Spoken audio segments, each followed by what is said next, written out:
عباز تفلالي كورنعت عالم بمخان مسجي سري زلخوم زخبركم تقاتلتنا كما وعيلكم عبيت معبالتات 28 حدار كم سابق قربين ጌታቸው ረዳ በተጋሩ ከመካሓደ ከምዝረአና ማኻርና ይታጽናት ዝተባለ አብይ አህመድ ሙኻኑ ዝቀርበል ዘሎ ወቀሳ ብዝቅጽለል ዘሎ ግዜ አብ አልጀዚራ ዝሃቦ መልስታት ሕጂኡና ዘራረብት ኮይኖም ቀጽሎም ኣለዉ ሻዕቢያ ምብጻሕ ጀነራላት አሜሪካን ፍራንስና ኢትዮጵያ ተኸቲሉ ዑደት ናይ ኃይል ባሕር ጣልያን ሓዊሱ ፌደራል መንግስቲ ዝጥቀመሉ ዘሎ ጸብጻብ ዜና ብምንሻው ብልጽግናን ጽምብላሊዕን ሓደ ክብል ገሊጾም ኣለዉ ከተማ መቀለ ጸጥታ ናይታ ከተማ ዝዘረገን ህዝብ ዘሻቀለን መፍንጃር ነታውጊ خمسة ሰምዐት ተሓበረ ኮይኑ ሰመዚ ምጽራይ ካይድ ከም ዘሎ በመግላጽ እት ፍንጀራ ናይ ዶሮን ከም ዘይኮነ ግን አረጋጊጽም ብልጽግና 11 ሰበስልጣናቱ ኣብ ታሕቲ ቀይዲ ክጸንሑና ቤት ማሕበስ ከም ዘእተዎም ኣፍሊጥሎም ብሚልዮናት ዶላራት ምጥፍፋዝ ዝተኸሰሱ አባላት ናይቲ ስርዓት ዝፈጸሞ ብልሽውና ሰንሰለታዊ ምንባሩን ስርዓት ገሊጽሎም ታደሰ ወረደ መምሕዳሩ ድኹምን ልኡምን ምዃኑ ዝኸሰሰ ማሕበር ምሁራን ትግራይ ወኪል ናይ ሓደ ጉጅለ ሕወሓት ክብልውን ዘሊፍዋሎም ወሲቑት ማሕበር ትግራይ ውዕል ፕሪቶሪያ ተተግቢሩን አቋማው መንግስቲ ክትሰጋገር ኣብ ምግባር ዝገበረ ነገር የለን ክብልውን ወቂስወይም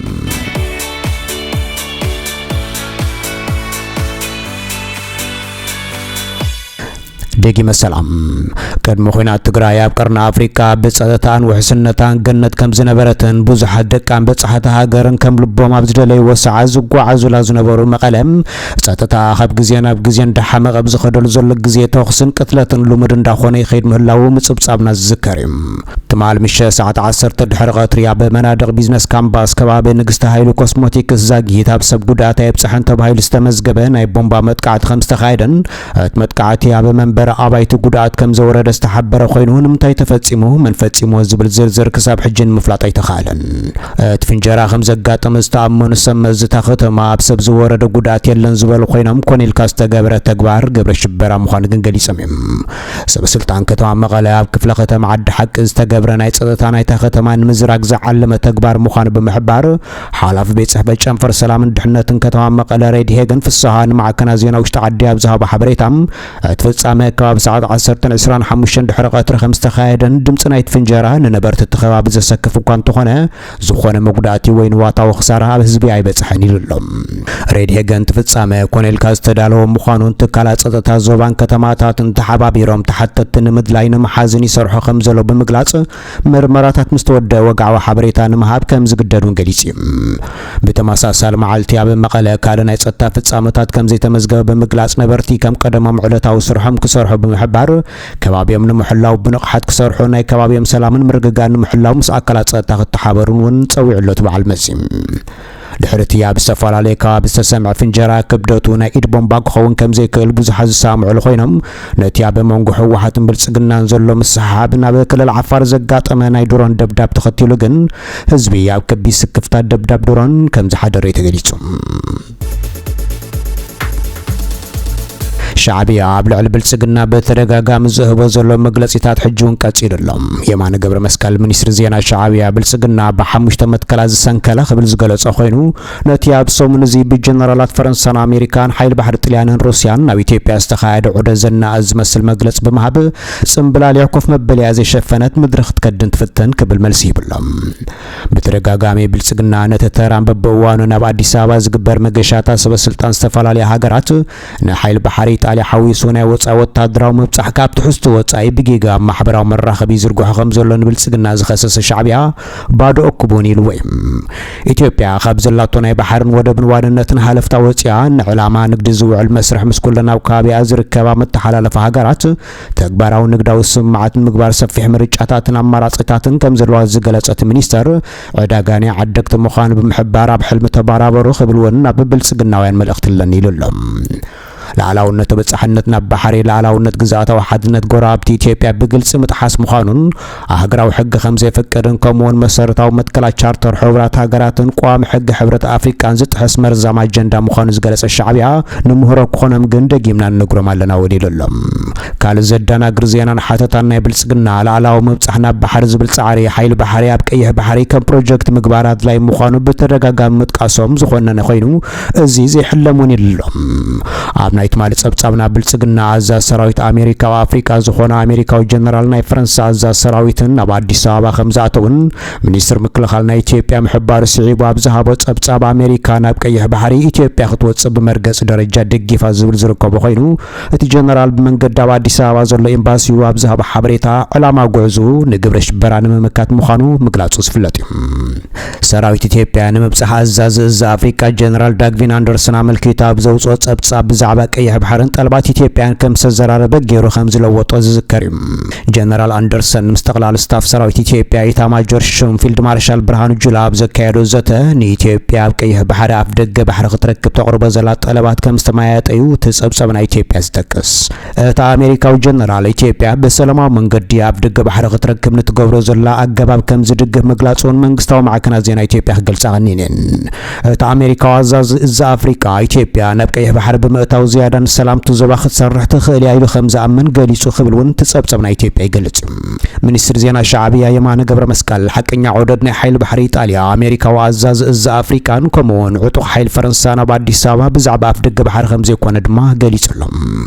ኢትዮጵያ ምስ ጎረባብቲ ሃገራት ኮነ ካልኦት ሃገራት ሕጋዊ መንገድታት ውዕል ንግዲ ብምክያድ ቁጠባዊ ዝምድና ክትሃንጽ ከም እትኽእል ብምግላጽ ኣፍ ደገ ባሕሪ ልዕላውያን ሃገራት ምምናይ ግን ሓደገኛ ንላዕላውነትን ዶባትን ጎረባብቲ ሃገራት ኢትዮጵያ ኣብ ስጋእ ዘእቱ ከምኡውን ኣንጻር ሃገራዊ ሕጊ ምዃኑ ይፈለጥ ምባል ቀልጺሎም።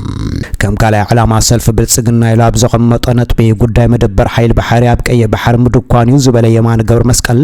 ቀይሕ ባሕሪ ንዓለማዊ ንግዲ ወሳኒ መተሓላለፊ ምዃኑ ብምሕባር ይኹን እምበር ነፍሲ ወከፍ ትጥቀመላ ሃገር ኣብኡ መደበራት ሓይሊ ባሕሪ ክትሃንጽ መሰል ወይ ኣድላይነት ኣለዋ ማለት ግን ኣይኮነን ኢሎም።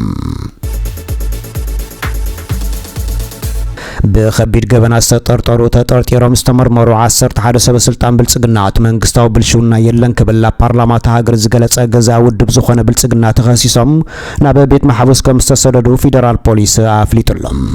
ክሱሳት ኣብ ምሽማትን ምጓዓዝን ድቑዒ ገበን ገይሮም ዝበለ ብልጽግና ዝተጣፈአ ገንዘብ ድምር ብምሃብ ኣብ ልዕሊ ህዝብን መንግስትን ዕንወት ኣውሪዶም ክብል ይገሊጹ። ኣቶ ክፍለ ወልደማርያም ጋዎ ዋና አካያዲ ስራሕ ኮርፖሬሽን ስራሕ ሕርሻ ኢትዮጵያ፣ ኣቶ ወልዳብ ደምሰ ክብረት ምክትል ዋና አካያዲ ስራሕ ጨንፈር ምህርትን ቀረብን እታወታት ሕርሻ ኣብ ኮርፖሬሽን ስራሕ ሕርሻ ኢትዮጵያ ቦምበር ኮሚቴ ዕድግን ድኹዕን ሓመድን፣ ኣቶ ተንሳይ መጫ በኮርፖሬሽን ስራሕ ሕርሻ ኢትዮጵያ ምክትል ዋና አካያዲ ስራሕ ጨንፈር ምሕደራ ንብረትን ትካላትን ኣባል ኮሚቴ ዕድግ ድኹዒ፣ ወይዘሮ መንበረ ኃይለ ማርያም ነጋሳ ምክትል ዋና ፈጻሚ ስራሕ ጨንፈር ፋይናንስ ኮርፖሬሽን፣ ሚሊዮን ገረመው ይሸቱ ላዕለዋይ ክኢላ ዕድግን ኣባል ጸሓፍን ኮሚቴ ዕድግን ድኹዕን ሓመድን ኮርፖሬሽን ስራሕ ሕርሻ ኢትዮጵያ፣ ኣቶ ሰሎሞን ገብረ መልክያ በኮርፖሬሽን ስራሕ ሕርሻ ኢትዮጵያ ፈጻሚ ስራሕ ጨንፈር ቀረብ ምህርቲ ሕርሻ፣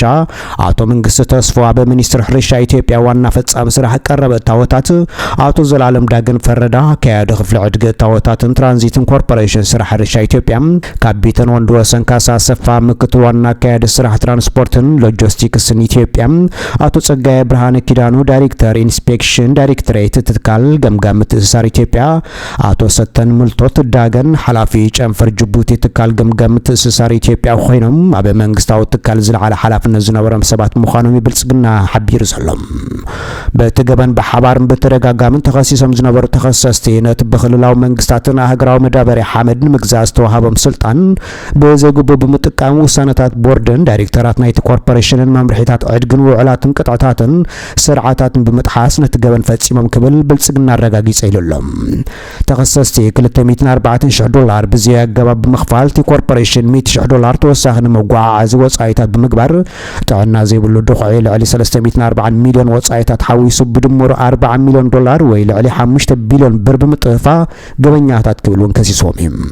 ክሱሳት ማእሰርቶም ንምጅማር ቤት ማሕበስ ምውራዶም ዝገለጸ ፌደራል ፖሊስ ኣበይ ናይ ቤት ፍርዲ ጉዳዮም ከም ዝተኸታተሉ ግን ኣይገለጸን።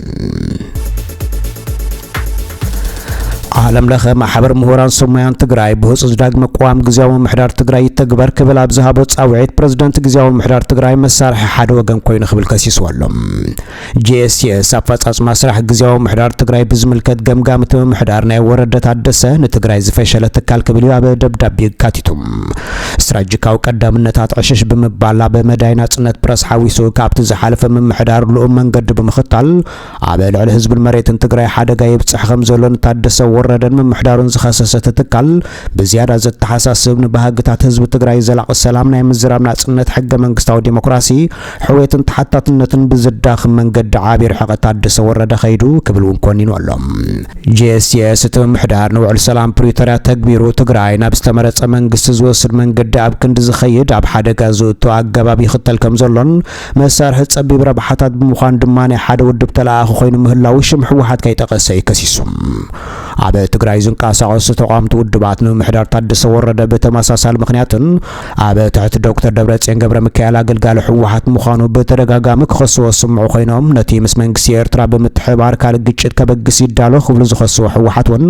ነቲ ምሕዳር ከም ዝቋፀሩ ክኸሱ ጸኒሖም እዮም አማኻር ቀዳይ ሚኒስትር ኢትዮጵያ ዝኾነ ጌታቸው ረዳ ብዘካየዱ አዘራረብ ቃለ መሕተት ብዛዕባ ኤርትራ ወጥሪ ዝፈጠረ ጉዳይ ቀይሕ ባሕሪ ውሽጣዊ ኩነታት ኢትዮጵያ ከምኡውን ውልቃዊ ፖለቲካዊ መርገጽታት ሓልቑ አብይ አሕመድ ገሊጹሎም ኣብቲ ብፍሉጥ ጋዜጠኛ ማህዲ ሓሰን ኣብ መደበር ቴሌቪዥን አልጀዚራ ዝቐረበ መደብ ሄድ ቱ ሄድ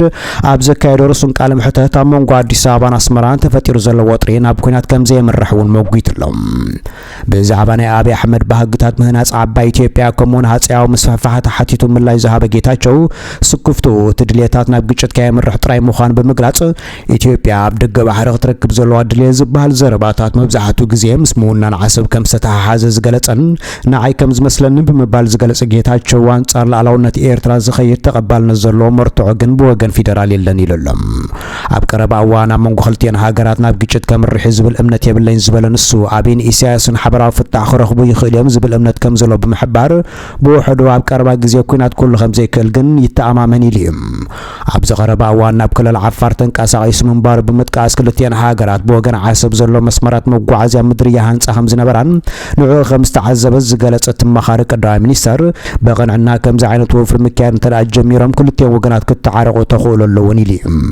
ቅድሚ ሕጂ ኣብይ ናይ ምስፋሕፋሕ ሕልሚ ከም ዘለዎን ኣስመራ ክቋፀራ ከም ዝደልን ተዛሪቡ ምንባሩ ዝተኣመነ ጌታቸው ኣብዚ እዋን እዚ ተቐዳማይ ሚኒስተር ኣብ ውሽጣዊ ጉዳያት ተተኪሩ ከም ዘሎ ክገልጹን ፈቲኑሎም ኣብቲ ኣብ ለንደን ዝተኻየደ ዕዱማት ተሳትፎ ምጉት ዝተረኸቡ ተንተንትን ጋዜጠኛታትን ናብ መንጎ ክልቲአን ሃገራት ተፈጢሩ ዘሎ ምትፍናን ናብ ረጽሚ ከምርሕ ከም ዝኽእሉ ጠንቂቖም እዮም ኣብ ትኽትዕ ተሳተፈ ፍሉጥን ትግራይን ኤርትራን ኢትዮጵያን ኩነታትን ዝትንትን ኖርዌጃዊ ፕሮፌሰር ሸትል ኢትዮጵያ ንኤርትራ ብምትእታው ትኸሳ ከም ዘላ ጠቒሱ ንነብሳ ንምክልኻል ንምኽናይ ትሰርሕ ከም ዘላ እውን ሓቢሩ እዩ ኣተሓሒዙ እቲ ዞባ ናብ ቀጻሊ ኩናት ናይ ምምላስ ተመክሮ ዘለዎ ምዃኑን ሓደጋ ደግሲ ኩናት አንጸላሊ ከም ዘለዎን መጉይትሎም ኣዳላዊት አዲስ ስታንዳርድ ዝተባሃለ ማዕከን ዜና ዝኾነ ጸዳል ለማ ብወገና መንጎ መራሕቲ ኤርትራ ኢትዮጵያን ዝነበረ ናይ ኩናት ኪዳን ብሰንኪ ስምዕ ፕሪቶርያ ከም ዝፈረሰ ብምሕባር እታ ኢትዮጵያዊት ጋዜጠኛ ዝሕጂ ዘሎ ወጥሪ ናይ ተጠቃምነት ወደብ ዘይኮነ ኣብይ ወታደራዊ ማዓስከርን ሓይሊ ባሕርን ክውንን ምምጥጣሩ ይዓር ከም ዘሎ መጉይታ ኢትዮጵያዊ ተንታኒ ብስራት ለሜሳ ብወገኑ ድሌት ኢትዮጵያ ነቲ ብግዜ ሕወሓት ተፈጸመ ጌጋ ንምእራም ምዃኑ ብምምልካት ኤርትራ ውሽጢ ኢትዮጵያ ኢዳ ከምትእቱ ብምግላጽ አዲስ አበባ ኣብ ደገ ባሕሪ ንምርካብ ትገብሮ ዘላ ምንቅስቃስ ቁኑዕ ክብሉን መጉይትሎም ብስራት ኣብ 2018 ነት ቀዳማይ ሚኒስትር ኢትዮጵያ ንዶባት ኣፍልጦ ሂብዩ ዝግነት ብመሰረት ውዕል አልጀርስ ተወሰነ ዶባት ጥራይ ከም ዘኽብርን ድሕሪ ምግላጽ ኣብቲ ታሪኻዊ ስትራቴጂካዊ ጌጋታት ማዕረምታ ምግባር ማለት ከም ዘይኮነ ይገልጽ ዘሎ ጌታቸው ተሓልቑ ኮይኑ ዘሎ ቀዳማይ ሚኒስትር ኢትዮጵያ ኣብዚ እዋን እዚ ውሽጣዊ ምስሉ ኣብ ምጽባቕ ተጸቢዱሎ ክብል እውን ኣብቲ ብሓሙዝ ወፀ ቃለ መሕተት ኣረጋጊጹ ኣብይ ምስ ኤርትራ ናብ ደግማይ ኩናትን ተኣትዩ ዝተዋሃበ ሽልማት ክምንዝዓለዎን ዝብል ሕቶ ካብ ዝሃቦ ምላሽ ድማ ይኽእል እዩ ርግጸኛ ይኮንኩን ዝበለ ጌታቸው ብዛዕባ ኣብይ ዝደረሰ መጽሓፍ መደመር ዝነበረ ኣሉታዊ ኣረኣያ ለቢመ ብምባል ከም ዝተቐየረውን ጌታቸው ኣይሓበን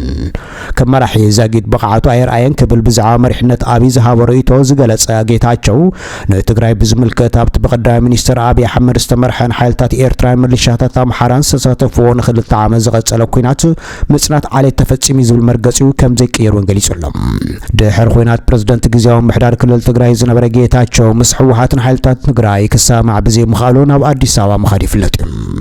ኣብ እዋን ኩናትን ቅድሚውን ምክትል ኣቦ ወንበር ሕወሓት ኮይኑ ዘገልገለ ኣብይ ንጽህንኡ ኣብ ቤት ፍርዲ ጥራይ ከረጋገጽ ከም ዝኽእል ብምግላጽ ፍትሕን ምርግጋጽ ዓለም ለኻዊ ተሳታፍነት ዘለዎ መጋባእያ ክቆውም ኣለዎ ድማ ኢሎም ከም ኣፈኛ ሕወሓትን ሓይልታት ትግራይ ናብ ልዕሊ ኣብይ ተሪር ነቐፌታ ብምድርባይ ዝፍለጥ ዝነበረ ፖለቲከኛ በትግራይ ወጪው ምዝጸርፎን ዝነቕፎን ዝነበረ ቀዳማይ ሚኒስተር ምጽጉዑ ብዙሓት ተጋሩ ከዳዕ ተባሂሉ ክውቀስ ምጽንሑን ይፍለጥ እዩ እቲ ዓርካ ኣብይ መንባሩ ዝገለጸ ጌታቸው ረዳ ኣብቲ ኣብ ሕዳር 2022 ኣብ ደቡብ ኣፍሪካ ዝተበጽሐ ስምምዕ ፕሪቶሪያ ንሕወሓት ወኪሉ ዝፈረመ ምዃኑን ይዝከር እዩ ምስቶም አንጻር ብጀነራል ታደሰ ወረደ ዝምርሑ ሓይልታት ትግራይ ዝዓጠቑ ሓይልታት ሓራ መሬት ተባሂሉ ዝፍለጡ ሓይልታት ሰላም ኢድ ከም ዘይሓወሰ ዝምጉት ጌታቸው ንምትእታው ኤርትራ ንምግታት ጥራይ ዳግማይ ዓውደ ውግእ ከይትኸውን ንምግባር ዝዓለሙ እንተኾይኖም ግን ከም ዝድግፎም ገሊጹሎም ዋላ እኳ ስምረት ዝተባሃለ ሰልፊ ኣብ ምምስራት መሪሕ ታራን ተነበሮን ዝኾነ ስልጣን ንምሓዝ ኣብ ዝመጽእ ሃገራዊ ምርጫ ከም ዘይሳተፍ ግን ቃልኣት እዩ ለጌታቸው ረዳ ዝኸበርኩም ተኸታተልትና እዚ ጄስ ቱዴይ ምሳና ስለጽናሕኩም ብልቢ ነመስግን ምስ ሓድሽ ምዕባለታት መራኸቢና ስጋብ ሽዑ ጠጥዕሞም